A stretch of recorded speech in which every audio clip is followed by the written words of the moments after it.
नंदिनी और शिव दोनों साथ में नीचे जाते हैं। प्रिया दोनों को साथ में आते हुए देखती हैं। प्रिया, नंदिनी और जीजू आ गए। तभी सभी सीढ़ियों की तरफ देखते हैं और उन्हें वहां नंदिनी और शिव आते हुए दिखते हैं। दादी जी, दोनों साथ में कितने सुंदर लग रहे हैं। दादाजी, हाँ, एकदम राम सीता की जोड़ी की तरह। दादी जी, हमारी ही नजर ना लग जाए। शिव और नंदिनी दादाजी और दादी जी के पास आकर उनका आशीर्वाद लेते हैं। दादी जी, खुश रहो, और दोनों के कान के पीछे काला टीका लगा देती हैं।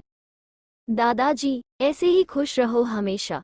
फिर शिव और नंदिनी सुरेश जी के पैर छूते हैं और उनका आशीर्वाद लेते हैं। दादी जी, चलो हल्दी की रस्म शुरू करते हैं। शिव और नंदिनी को बैठा देते हैं और एक एक आकर सभी रिश्तेदार उन्हें हल्दी लगाते हैं और अपना आशीर्वाद देते हैं। रोजी झूठी हंसी के साथ भी हल्दी लगाने आती है और दोनों को हल्दी लगाकर बधाई देती है। दूसरी तरफ प्रिया एक बाल्टी में हल्दी का पानी बनाती है और रौनक की मदद से रवि को साइड में बुलाती है और उस पर सारा पानी डाल देती है। प्रिया और रौनक रवि को ऐसे भीगा देखकर उस पर हंसने लगते हैं और उनकी हंसी सुनकर सभी का ध्यान उन पर चला जाता है और सब कोई रवि को ऐसे देखकर हंसने लगते हैं। प्रिया, अरे लड़के वाले तो भीग गए मजाक उड़ाते हुए, और हम लड़की वाले से हार गए। रवि, अभी लड़के वालों ने अपना रंग दिखाया ही कहा है। तभी शरद और करण पीछे से आता है और प्रिया और रौनक पर हल्दी का पानी डाल देते हैं। ये देखकर रवि भी उन दोनों पर हंसता है और दोनों का मजाक उड़ाता है। रवि, तू देखा लड़के वालों का कमाल। प्रिया, ये गलत बात है, आप सब ने हमारा आइडिया कॉपी किया है। किरण, जो कि करण की पत्नी है। किरण, इनको कॉपी करने के अलावा आता क्या है। रजनी, जो राज की पत्नी है। रजनी, सही कहा किरण।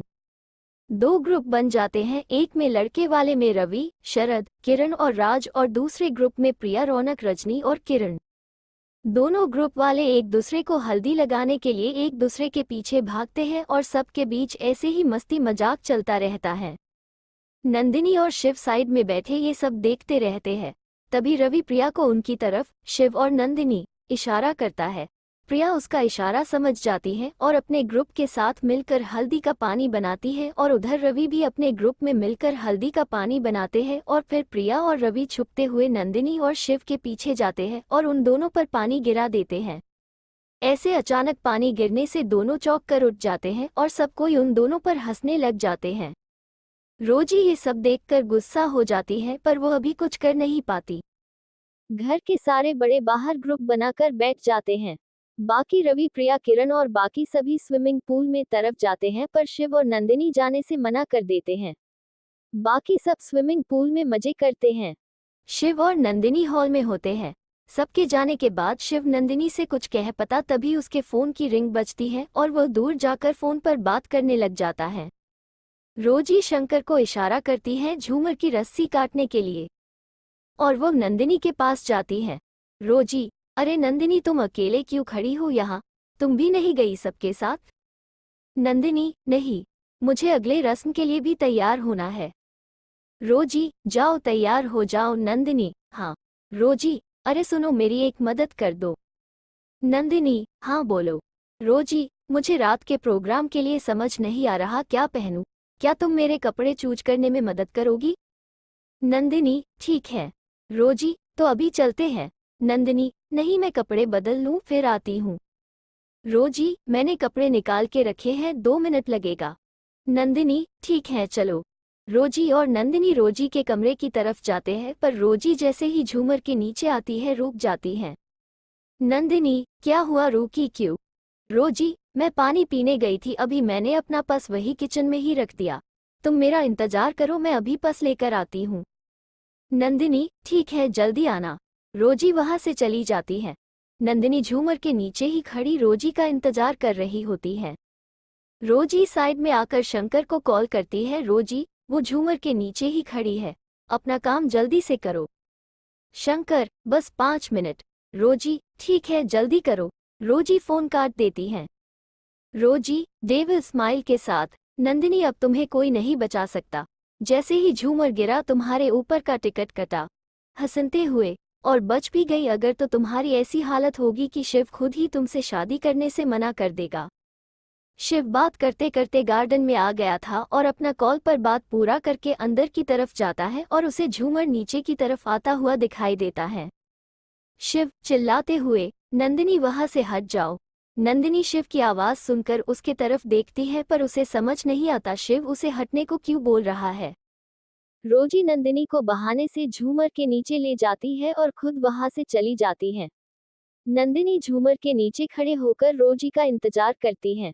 तभी शिव अपना कॉल पूरा करके अंदर की तरफ आता है और उसे झूमर नीचे की तरफ आता दिखता है और वह भागते हुए चिल्लाकर नंदिनी को दूर हटने को बोलता है पर नंदिनी शिव की बात नहीं समझ पाती है और झूमर जोर की आवाज से नीचे गिर जाता है। शिव नंदिनी को अपने तरफ खींच लेता है और दोनों जाकर जमीन पर गिर जाते हैं। अगर 1 सेकंड की और देरी होती तो ये झूमर नंदिनी पर गिर जाता। शिव, नंदिनी तुम ठीक हो? नंदिनी शोक में होती है और शिव को कोई जवाब नहीं दे पाती। शिव उसको गोद में उठाकर सोफे पर बैठाता है और नंदिनी को देखता है उसे कहाँ कहाँ चोट लगी है। नंदिनी के पैर से खून निकल रहा था। शिव उसके पैर से कांच निकलकर वह रुमाल बांध देता है ताकि खून रुक जाए। झूमर की गिरने की तेज आवाज सुनकर सब अंदर आते हैं। सभी झूमर को गिरा देखकर चौंक जाते हैं और सभी शिव और नंदिनी की तरफ जाते हैं। दादाजी, ये झूमर कैसे गिरा? दादी जी, आप क्या झूमर का पूछ रहे हो अभी? बेटा तुम दोनों ठीक हो? चोट तो नहीं लगी ज्यादा? शिव, दादी जी नंदिनी के पैर में कांच लगा है। दादी जी, जल्दी से डॉक्टर को दिखा दो। शिव, जी दादी जी। सुरेश जी, बेटा मैं भी चलता हूँ साथ में।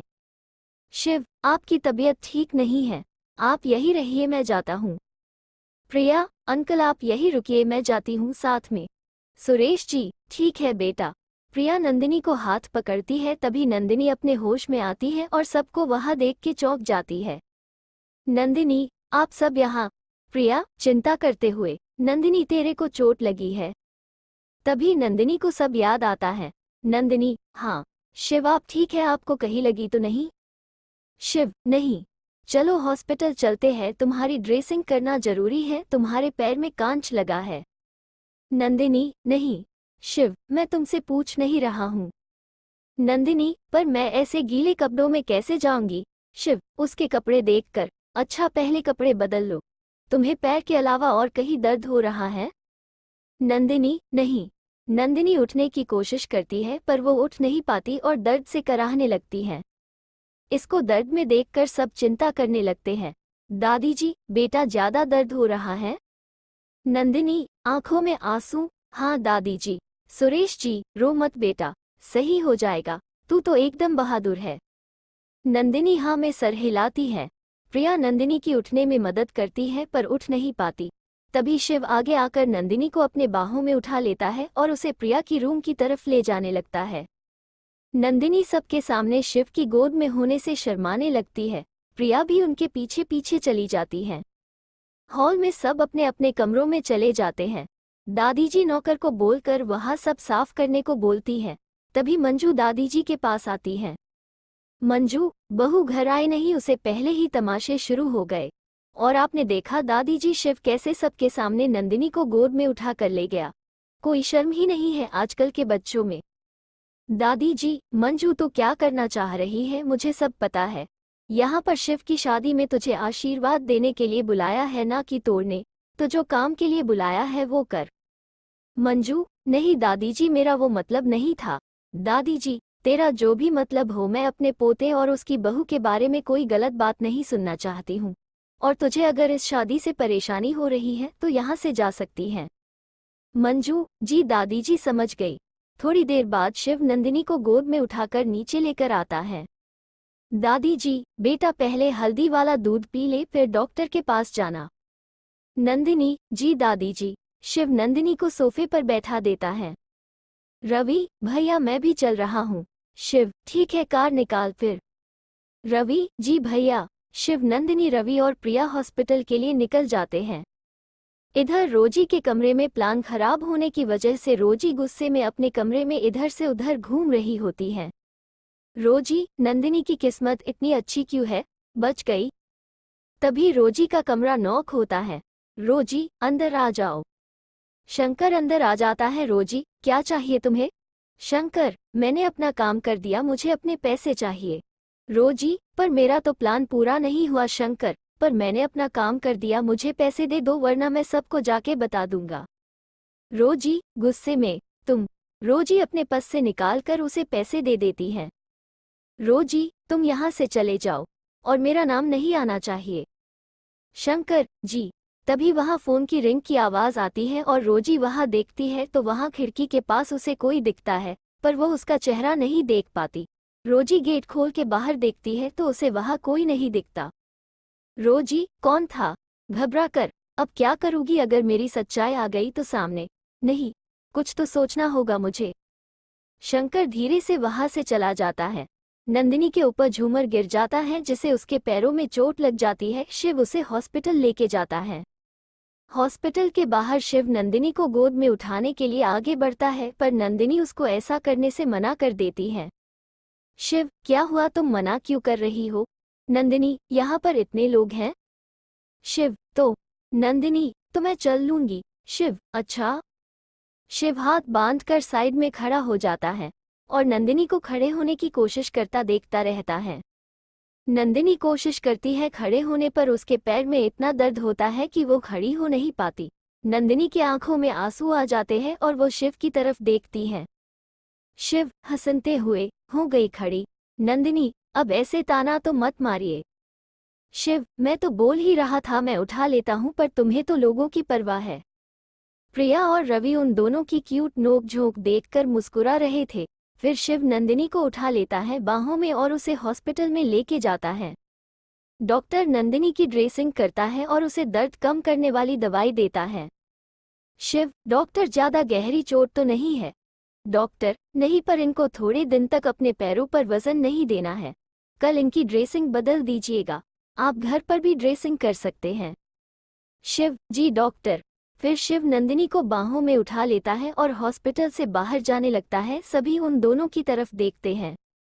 शिव नंदिनी को कार की पहली सीट पर बैठा देता है। शिव नंदिनी को परेशान करते हुए, थोड़ा कम खाया करो, कितनी मोटी हो गई हो, मेरे हाथों में दर्द होने लग गया। नंदिनी गुस्से में, मैं और मोटी? बिल्कुल भी नहीं, आप में ताकत ही नहीं है। शिव, अच्छा, मेरे में ताकत नहीं होती तो मैं तुम जैसी मोटी को कैसे उठा लेता? नंदिनी, आप बहुत बुरे हो, मुझे आपसे बात ही नहीं करनी। शिव ड्राइविंग सीट पर बैठ जाता है और पीछे वाली सीट में रवि और प्रिया बैठ जाते हैं। नंदिनी गुस्सा होकर बैठ जाती है। रवि, भैया आप क्यों परेशान कर रहे हैं मेरी भाभी को? शिव, तू तो अभी से भाभी की साइड लेने लग गया। रवि, हाँ। प्रिया, नहीं जीजू सही बोल रहे हैं। नंदिनी, प्रिया तू मेरी बेस्ट फ्रेंड है ना कि इनकी? रवि, भाभी मैं आपके साइड में हूँ, कोई हो या नहीं, प्रिया की तरफ देखते हुए। प्रिया धीरे से, बंदर। रवि, क्या बोला प्रिया, कुछ भी तो नहीं। कार में खामोशी हो जाती है। शिव गाना लगता है, हाय री मेरी मोटो। नंदिनी शिव को गुस्से में घूरती है और गाना बदल देती है। गाना, क्या करूँ राम मुझे बूढ़ा मिल गया। ये गाना सुनकर शिव आग बबूला हो जाता है। फिर शिव गाना बदलकर गाना, जिसकी बीवी मोटी उसका बड़ा नाम है। नंदिनी फिर से उसे घूरती है और गाना बदलकर गाना, जिंदगी बर्बाद हो गया, मेरे हस्बैंड मुझको प्यार नहीं करते। पीछे बैठे रवि और प्रिया एक दूसरे की तरफ देखते हैं और दोनों जोर जोर से हंसने लग जाते हैं। उन दोनों को हंसता देख दोनों अजीब महसूस करते हैं और शिव गाना बंद कर देता है। रवि हंसते हुए, आप दोनों क्या बच्चे हो? प्रिया हंसते हुए, कौन बोलेगा कि इनकी 2 दिन बाद शादी होने वाली है। बेचारे नंदिनी और शिव उन दोनों को कोई जवाब नहीं दे पाते। रवि और प्रिया पूरे रास्ते में उनका बहुत मजाक उड़ाते हैं। घर पहुंचकर नंदिनी शिव के साथ हॉल में आती है और वहां सभी उनका इंतजार कर रहे होते हैं। सुरेश जी, क्या कहा डॉक्टर ने? शिव, ज्यादा चिंता की बात नहीं है, बस पैर पर वजन नहीं डालना है। सुरेश जी नंदिनी के सर पर हाथ फेरते हैं। दादी जी, शिव नंदिनी को उसके कमरे में ले जा, थोड़ा आराम कर लेगी, संगीत का प्रोग्राम कल रख देंगे। शिव, जी। दादी जी, बेटा आराम कर, कुछ भी चाहिए हो तो बस एक आवाज लगा देना। नंदिनी, जी दादी जी। शिव नंदिनी को उसके कमरे में ले जाता है और उसे खाना खिलाकर दवाई दे देता है। शिव, आराम करो मोटी। हंसते हुए, नंदिनी गुस्से में तकिया फेंक कर मारती है, पर शिव तकिए को पकड़ लेता है और उसे साइड में रखकर चला जाता है। नंदिनी, समझते क्या है खुद को? क्या मैं सच में मोटी हो गई हूँ? प्रिया अंदर आते हुए, प्रिया, नहीं, जीजू ऐसे ही मजे लेने के लिए बोल रहे हैं। नंदिनी, सच्ची ना, मैं मोटी तो नहीं हो गई। प्रिया, नहीं, वैसे तुम दोनों की हरकतों से तो ये कॉन्ट्रैक्ट मैरिज बिल्कुल नहीं लग रहा। आखिर चल क्या रहा है, कहीं तुम दोनों एक दूसरे से? नंदिनी, पागल है क्या, ऐसा कुछ नहीं है। प्रिया, तो वो कार में तुम दोनों की वो नोक-झोंक तो कुछ और ही बता रही थी। नंदिनी, तू ज्यादा सोच रही है, अपना छोटू सा दिमाग मत लगा। चल, मुझे नींद आ रही है, सोने दे। प्रिया, हाँ ठीक है, सो जा। प्रिया कमरे की लाइट बंद करके बाहर चली जाती है। शिव अपने कमरे में आ जाता है और अपने कपड़े बदलता है। तभी वहां शरद आ जाता है। शिव, तू यहाँ क्या बात है? शरद, मुझे कुछ दिखाना है। शिव, हाँ दिखा। शरद शिव को एक वीडियो दिखाता है जिसको देखकर शिव आग बबूला हो जाता है। शरद, आगे क्या करना है? शिव, जो जैसा करता है उसके साथ भी तो वही होना चाहिए। आखिर कौन सा वीडियो देखकर शिव को गुस्सा आ जाता है? गुस्से में शिव आखिर क्या करेगा? क्या होगा उस इंसान के साथ? आप किसकी तरफ है, शिव और नंदिनी के गानों की लड़ाई में?